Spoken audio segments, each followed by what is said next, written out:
Halo teman-teman, bagaimana keadaan kalian? Semoga kalian selalu dalam keadaan yang baik-baik saja ya. Nah, di sini kami kelompok 11 ingin mempresentasikan terkait portofolio yang sudah kami susun. Sebelumnya, mohon izin memperkenalkan diri ya.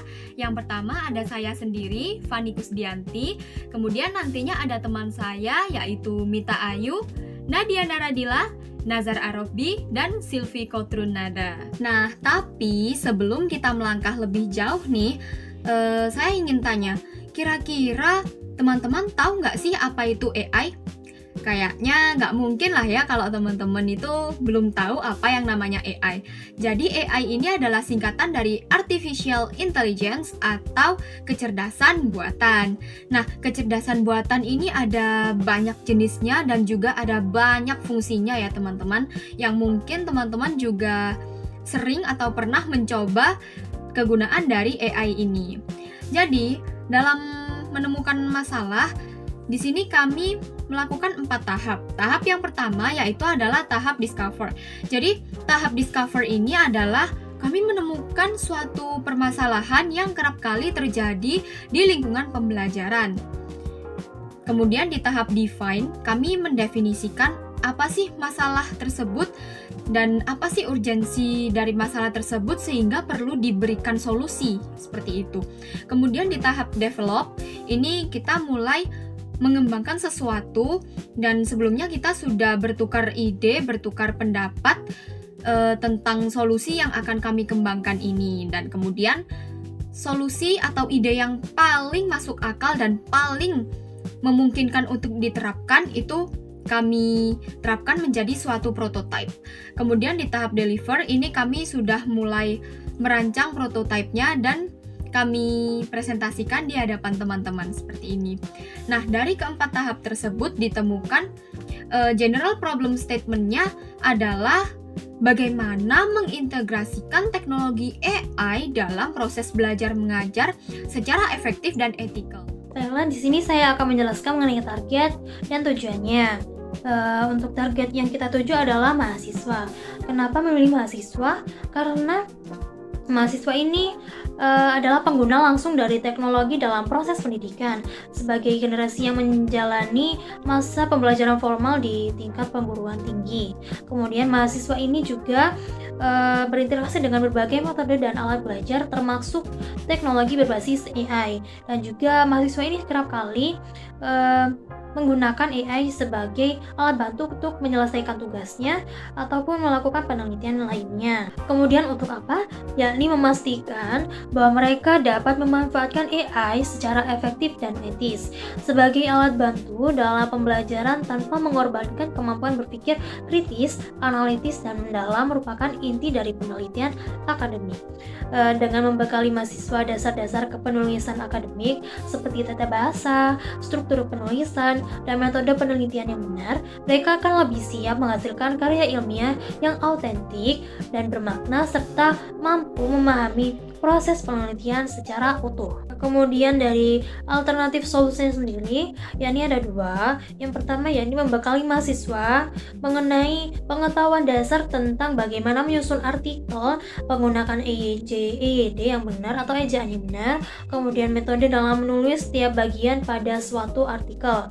Kemudian yang kedua yakni memberikan pelatihan mengenai dasar pengetahuan tentang cara menulis, aturan tata bahasa, dan struktur penulisan akademik yang benar, dan ini akan meningkatkan kemampuan untuk menyusun artikel dengan baik. Dengan pelatihan ini akan membantu mereka dalam memahami elemen-elemen yang penting dalam penulisan skripsi atau penelitian, sehingga mereka lebih siap untuk menulis sendiri bukan hanya menggunakan AI. Yang kami buat yaitu web yang berisi infografis tentang general problem statement dari kelompok kami, serta infografis alternatif solusi dari kelompok kami, dan juga video presentasi yang akan kelompok kami buat. Tema dari web tersebut adalah Ayo Bijak dalam menggunakan AI. Tujuannya adalah untuk menjaga kualitas pendidikan dan penelitian agar tidak hanya tergantung pada teknologi, tetapi mengutamakan pengembangan keterampilan manusiawi seperti berpikir kritis, analitis, dan kreatif.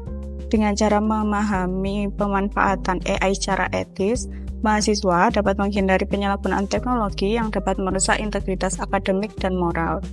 Selain itu, juga dapat menambah keterampilan dasar kepenulisan dan penelitian yang membantu mahasiswa menghasilkan karya yang autentik, membangun kepercayaan diri, serta mempersiapkan mereka dalam menghadapi tantangan di dunia profesional yang membutuhkan kemampuan berpikir dan pemecahan masalah secara mandiri. Hal ini juga penting untuk memastikan teknologi menjadi pelengkap, bukan pengganti dalam proses belajar mengajar. Ada hasil yang diharapkan dari prototipe infografis adalah untuk memberikan pemahaman yang jelas kepada mahasiswa tentang penggunaan AI secara etis dalam proses pembelajaran, serta sambil mengingatkan pentingnya keterampilan menulis mandiri dan analisis mendalam. Infografis ini diharapkan dapat mengedukasi mahasiswa mengenai cara pemanfaatan AI sebagai alat bantu dalam penulisan akademik tanpa menggantikan proses berpikir kritis dan penelitian mereka, serta meningkatkan kesadaran tentang pengelolaan referensi yang benar. Melalui penyajian visual yang menarik dan mudah dipahami, infografis ini bertujuan untuk mendorong mahasiswa agar lebih bertanggung jawab dalam menggunakan teknologi, memperkuat kualitas tulisan mereka, dan menjaga integritas akademik. Jadi final produk dari kelompok kami yaitu di sini kami membuat web yang berisi tentang infografis. Nah, di sini infografis yang pertama adalah di sini ada general problem statements dari kelompok kami, kemudian di sini ada alternatif solusinya. Dan infografis yang kedua di sini ada bagaimana penulisan karya ilmiah yang benar. Nah, di infografis ini terdapat gimana menulis judul, abstrak, pendahuluan, tinjauan pustaka, metode penelitian, dan lain-lain. Di sini dijelaskan bagaimana jika teman-teman menggunakan AI. Di sini dijelaskan bagaimana cara menuliskan judul yang baik, cara menuliskan abstrak yang baik, pendahuluan yang baik, dan lain-lain. Selanjutnya di sini ada juga aturan kepenulisan karya ilmiah.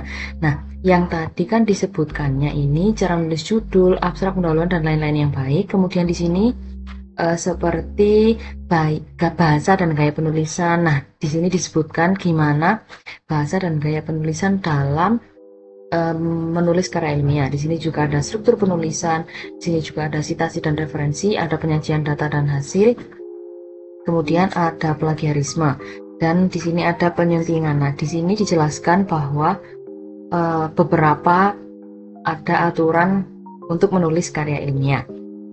Oke, sesuai dari problem yang kita angkat, yaitu bagaimana menggunakan AI yang efektif dan juga beretika. Nah, di sini saya kebagian di poin 2-nya, bagaimana menggunakan AI yang beretika. Nah, di sini kami telah merangkum menjadi sebuah infografis yang kami tampilkan di website kami. Nah, di sini ada bagian website mungkin yang ke-5 atau ke-6. Di sini nanti kami akan tampilkan video presentasi kami, akan kami upload di platform YouTube, dan nantinya akan interface-nya kita tampilkan di website kelompok 11. Oke, mungkin itu yang dapat kami sampaikan, kurang lebihnya saya mohon maaf. Wassalamualaikum warahmatullahi wabarakatuh.